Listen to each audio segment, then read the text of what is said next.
Well, thank everybody for gathering with us here today. You know, we gathered today at what truly is considered to be the cradle of liberty in the Lone Star State.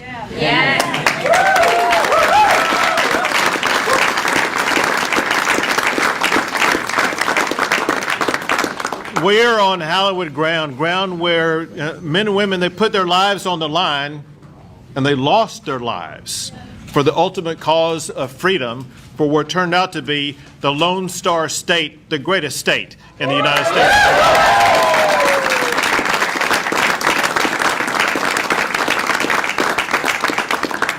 They fought for freedom. They fought for liberty. And that included the freedom to be able to carry a weapon. And they knew the reason why somebody needed to carry a weapon was far more than just to use it to kill game that they would eat. They knew as much as anybody the necessity of being able to carry a weapon for the purpose of defending yourself against attacks by others.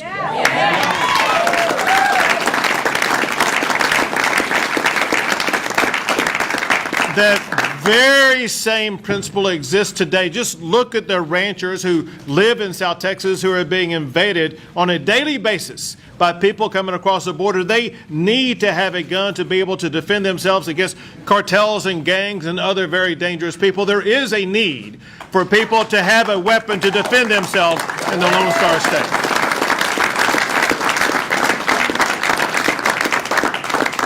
And when you consider that, you can understand why we are pushing back against this narrative across America, where people are saying from the federal level to the local level that Second Amendment rights are under assault, that government officials are saying, heck yes, government is coming to take your guns. Texas will not let that happen.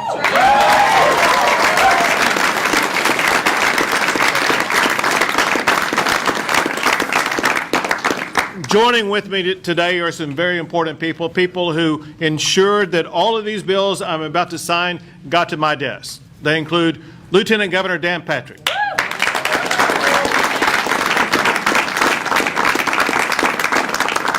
Speaker Dade Phelan,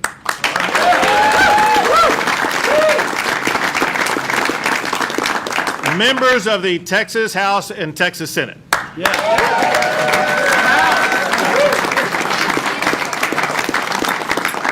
We have some very special guests with us today who are very interested in this. One is the Executive Vice President for the NRA, Wayne LaPierre.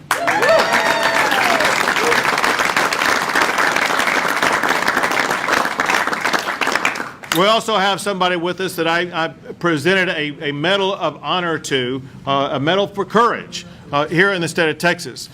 He is a quintessential example of a good guy with a gun. He was in a church at a time that a shooting broke out, and because of his swift action using his weapon, he was able to bring the shooter down immediately and save lives. His name is Jack Wilson. He's right here.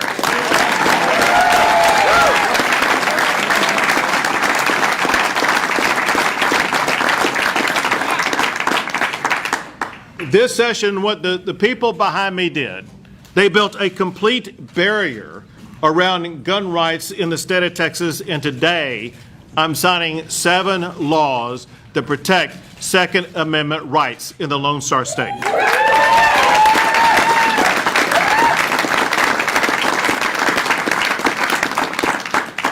Number 1 is probably the biggest and best of them all, and that is the constitutional carry right in the Lone Star State.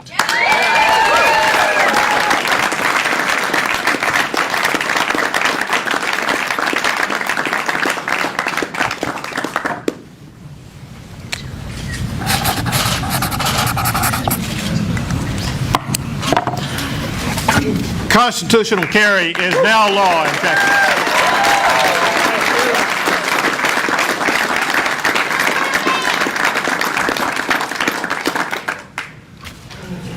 Next is a law that makes Texas a Second Amendment sanctuary state.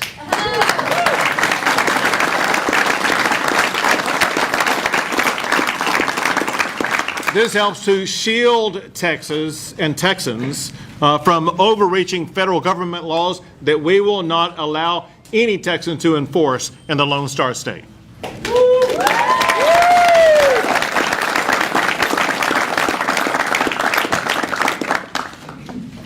You're doing some tidy work there. Yeah, that's pretty good.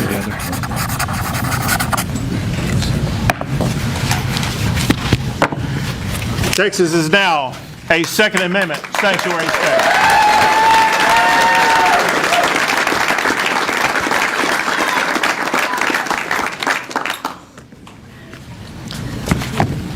Next, we are also preventing any government entity from prohibiting the sale or transportation of guns or ammo during a declared disaster.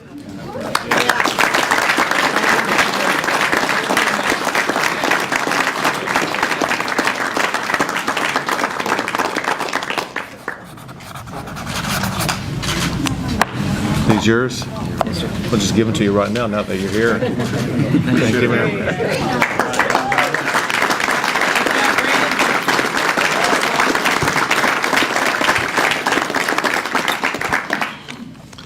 And we're also prohibiting any government entity from contracting with any business that discriminates against firearm and ammunition businesses and organizations like the NRA.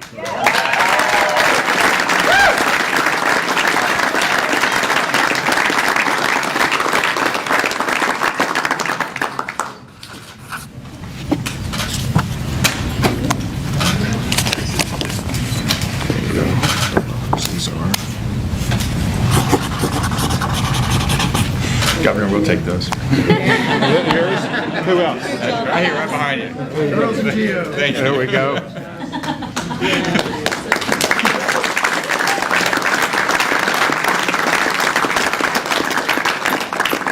Next is what I call holster choice.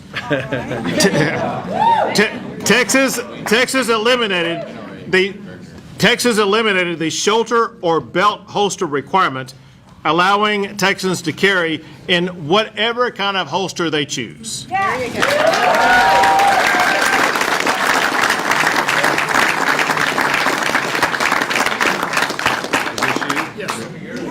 Thank you. Who's with you?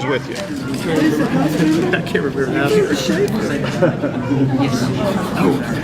Schaefer, aren't you? Yeah, that one too. There you go. Here, yeah, take, you want this one as the one. That's the one. How about these two? I think that's Hall and Holland and Newberry. That's right. Hall and Holland? They're not here. Yes, sir. Okay. Yes, sir. Listen, we're not done yet. Dave, will you keep Jeff? Two more. And I'll get Bob's go. So this is an interesting factoid. So this year, Texas passed 7 laws protecting gun ownership rights in Texas. Last session, we actually passed 10 laws protecting gun owner rights. And so the two sessions combined 17 laws passing gun rights in Texas. Surely there's no state in America that's ever done as much protecting gun rights in their state.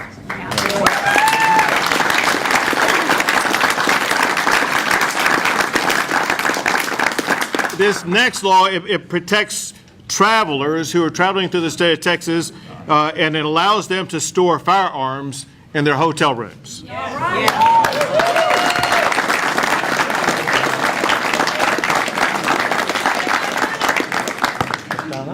There you go. Thank you, sir. Of course. Who's with you, Donna? A repeat offender. Yes, sir. I like my guns.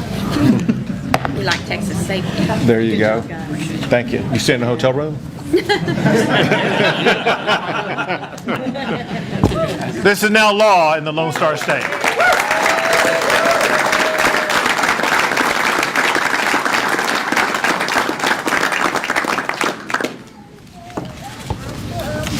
And last but not least, we passed a law that says any firearm suppressor made in Texas and stays in Texas will not be subject to federal law or federal regulations.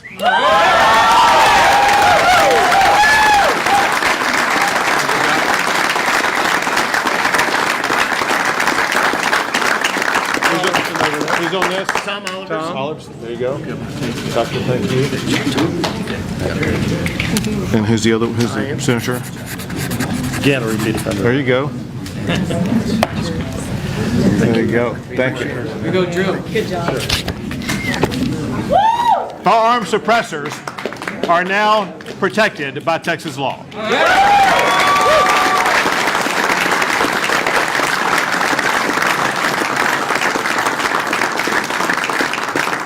I'm now going to open it up to other folks who are here at the podium with me, beginning with Lieutenant Governor Dan Patrick. Thank you, Governor. This would be a day that Travis and Bowie and Crockett would be proud.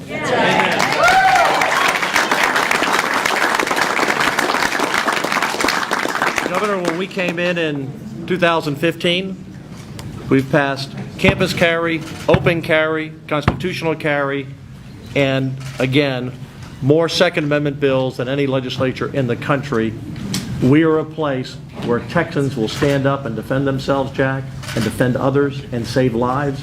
You were a hero that day. Thank you.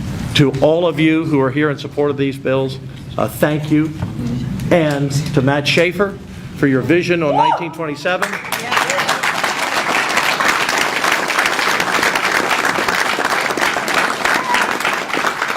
To Senator Swertner for 1927. And our Senators Springer and Campbell and Brandon Creighton, who are all here. As the NRA said, I believe, Wayne, this was an unprecedented, record-setting session for any state, not just Texas. And I want to thank the NRA, because without your help, we couldn't have gotten it done. 1927 is a model for the nation. Let's get the other 29 states to join the first 21 and get this done.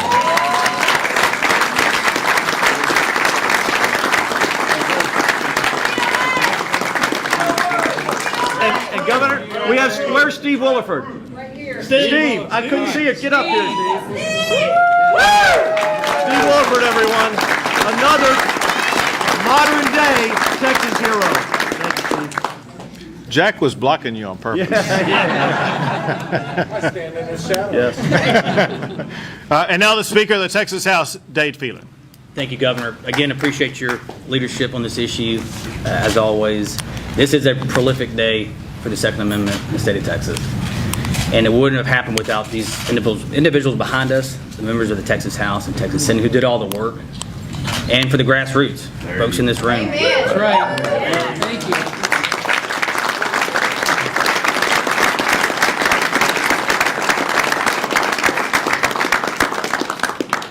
NRA, Gun Owners in America, and other groups that were in constant contact with all of our offices to get all of these bills across the finish line. But particularly Matt Schaefer and Charles Swertner for 1927, which was a bill I joint authored years ago. And my only regret this session is I couldn't vote for these bills.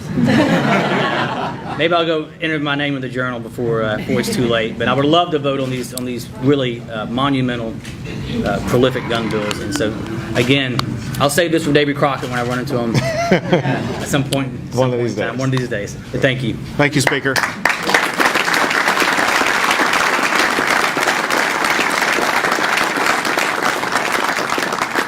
And now the Executive Vice President for the NRA, Wayne LaPierre. I would just like to thank Governor Abbott, all the individual citizens all over Texas that came out to support this legislation, all the leaders in Texas and the legislature that led the way. Freedoms Americans really agree on overwhelmingly are their constitutional right to own a firearm and their right to defend themselves and their families. And it's an increasingly dangerous world. People want to be able to protect themselves, and thank God Texas is leading the way for the country in making that